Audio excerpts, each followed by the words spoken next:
Assalomu alaykum, qadrli Instagram oxiri, aziz xalqimiz. Mana bugun santexnik xizmatimizni yana bir klientimizga tugatib berdik. Kafellargacha bosib, xudo xolasa bemalol kafe santexnik xizmatlari bo'lsa aloqaga chiqaverasizlar. Telefon nomerlarimizni yozib qo'yib qo'yamiz.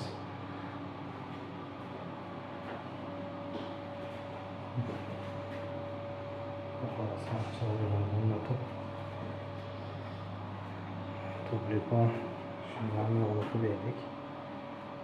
Chegali bo'lib xizmatlar bo'lsa aloqaga chiqaverasizlar bemalol.